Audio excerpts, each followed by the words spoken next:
Hi guys, here we are with another episode of WhatsApp, and this time I have the honor to have Nassia Skoulikariti. Sorry for my pronunciation, my Greek name, which is a woman perfectly, giving us the more than 25 years of experience here in telcos and digital transformations, IoT. So thank you for your time, sweetheart. How are you today?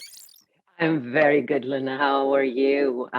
Thank you for having me and what's up? And I'm looking forward to answering your questions. Great. First question is, I guess you're located in London, just like me. And how Yes, sunny is it there? we're lucky. Let's hope it will keep up. We're bound to have some good weather, and yeah, after the year that we all had inside, it's good to have some good weather so people can get out and get a little bit more mobile. And Oh, yes. it's Oh, yeah. fantastic. Already looking forward to the weekend. Yes, we're looking forward for the weekend, and it's gonna be great. But tell me, what is exactly that we do? I know I have loads of experience, like the whole telecoms IT, and tell me, how is it for you? Oh, goodness. Like you said, I have over 25, it's actually around 27 years of experience in the telco world. I got into telco in the early days of VoIP back in 1998 with a company that you probably have heard of, iBasis, on the very, very early stages, before the time with Tofan, before the time with KPN, even before the time of iBasis, when they were called VIP calling. So I go back all the way to those years, several years in VoIP. Telling people and explaining what VoIP is, how to use it, why they should be using it. Of course, today we use it without even thinking. It's the norm. Yes. You wouldn't think twice about paying for a phone call. Pay for a phone call? What do you mean? There's so many different avenues you can get that done. From voice, I jumped into SMS. A2P SMS, especially on the operational side and product side, for quite a few years there. So the journey continues. Started with voice, jump into SMS, and in the past 5 years, I've been involved on the IoT, the Internet of Things. It's in my mind and in my view, it is a journey that is continuous and it follows through. As we were talking before, you go from voice. A lot of the voice players that got into SMS and especially A2P SMS, and they're partaking in the whole CPaaS renaissance that has been going on at the moment. And when we're looking at IoT, is just a continuation of the complete journey. The client experience is just another cog to the whole machine.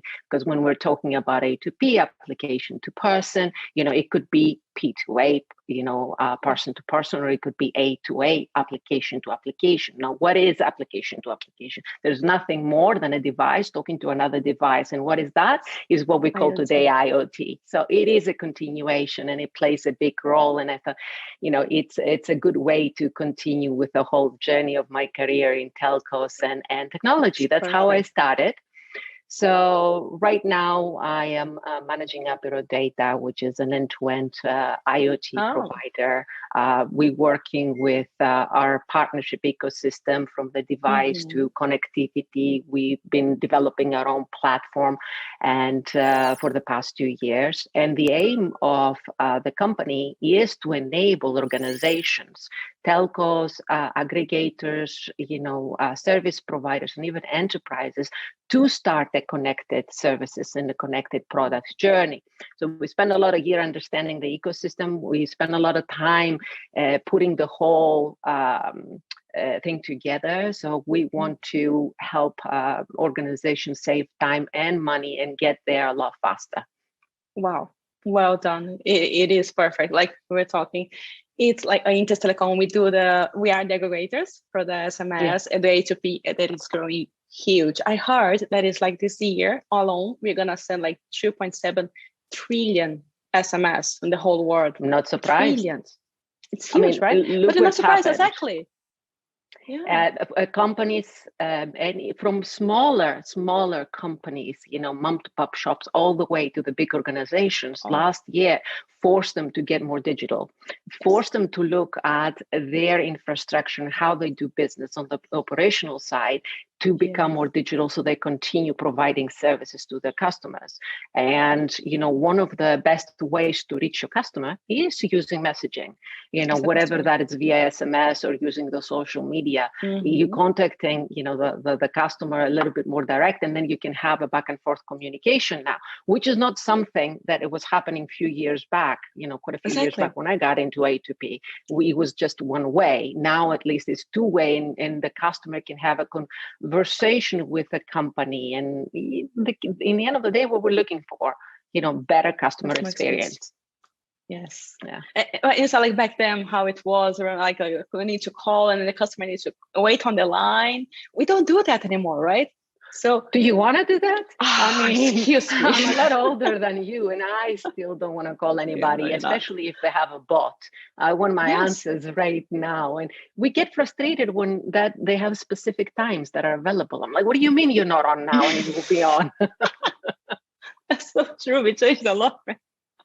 Yeah. Okay, but the biggest change for you think, is the customer experience, or how we deal with the technology, or a combination? The key is the customer experience, because in the end of the day, irrespective of the technology that we're using, be it that's voice, that's messaging, or that's the Internet of Things, IoT, or even AI, for that matter, it is to solve a problem that the customer has. And just solving the problem is not enough. It's the experience. And we are the generation of now. We are living that we want the instant gratification, not only when we buy things, but also around services.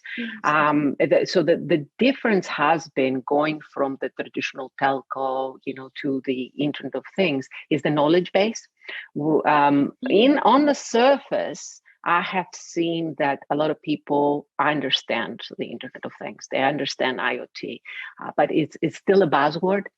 They don't understand the ins and outs and what it takes and how to collide together the entire ecosystem to make a product work. That's why you've got a lot of the I would say applications that have been put out there not going beyond the pilot stage. You put out a pilot, you prove your concept, you might get the information, but it stops there. And organizations need to take a step back. They need to analyze what they have and what they don't have. They need to understand their own operational infrastructure and what they're doing internally before they're able to build those products for their customers. And if you're missing, the complete framework beforehand, it's going to get stuck on the pilot phase. Because it's not possible to monetize it without having the information that goes beforehand. So it's been a journey of educating and evangelizing of why is this important, why you would want to get into this industry. We talked, it's a continuation, right? What you would need to get there. And still to this day, a lot of people, they say, we heard about IoT, it's not something we're going to do. And I tell you, it's touching, and it will touch every single operation, every single customer, every single company, and individual. We're all going to be connected. We cannot avoid it. Even if we try, you can be off grid, but how many people can be totally off grid, right? No, like probably 1 billion out of the 7. Only the kids maybe there. No, not even there. At some point, everyone's gonna be connected. But okay, Nassia, tell me now something interesting about you. Like, what else do you do for a hobby? Something different? How is it for your life? Come on. We talked a lot about technology, and you probably can tell I love my technology and I love my gadgets. So in that respect, I always try to be on top of what new gadgets out there, test them, try them. I went through a phase where I'd say that I like my gym. I do, like most people. I don't want to bore you with went through the whole phase of kickboxing, weightlifting, personal training, and all those good things. But for me, it was the data that you can collect. A little bit geeky, I can understand. But while I'm doing all those things, what tools can I use in order to collect the right data to motivate myself and know that it's actually working? I've taken it to that extreme. Before the pandemic, my favorite thing to do, I had started doing horseback riding. I loved it. Then the pandemic and the lockdown came, so I'm looking forward to restarting that. Through the pandemic, obviously, it's thrown what we do a little bit upside down. Exactly. But you got your back there. I have my little gym. Yes, it's a daily thing. I have to keep my mental juices going, and I need this morning workout to keep going. But in terms of hobbies outside that, I like to paint, oil painting. Nice. I'm not very good with, I would say, nature painting. I don't have the patience for that. I love drawing and painting the human body. So portraits, please basically. Show me. It doesn't mean it will look anything like you, but I'm enjoying it. No, it's so beautiful. And the other thing that I want to, when things calm down, get back into will be getting back to helicopter lessons, because that's so exhilarating. I'm a Gemini, all right, I have to let you know. I'm a Gemini, so I have a lot of little diverse things that I do. So I can go from, reading a book with a glass of wine, although for me it's mostly a good cup of coffee, all the way to the extreme sports. So you jump from the helicopter. Exactly. Amazing. Yeah. That's really, Gemini, when's your birthday? It's coming, right? Oh, it just passed. Happy birthday. Thank you. Thank you. Hope you enjoyed even during lockdown. At least I think. Oh, I had a fabulous whole weekend. It was amazing. Can't complain despite the lockdown and everything. So I enjoyed it very much. That's perfect. Well, Nassia, we're both in London. We could meet up at some point. Are you going to Barcelona? To the Mobile World it's next week, isn't it? Or when is it? In the end of the month. 28th of June. I wasn't planning to, but you never know. Well, if you do, we're gonna be there. We're gonna have the exhibition stand. It's gonna be great. I look forward to it. If I do make it over to Barcelona, I'll definitely stop by. But since we're both in London, we owe to meet somewhere for a good coffee. I don't know if you like your gin and tonics, but they have really good bars. That's true. Yeah, I actually learned how to enjoy gin and tonics here in London. But yeah, Nassia, looking forward to see you again. Thank you for your experience in the industry. I think the whole industry owns you. Thank you, because what you're doing and helping the technology it's a must. It's a must. Oh, thank you. That's very kind of you to say. I appreciate it. Well, thank you. See you soon. Thank you, Luna. Bye. Bye-bye.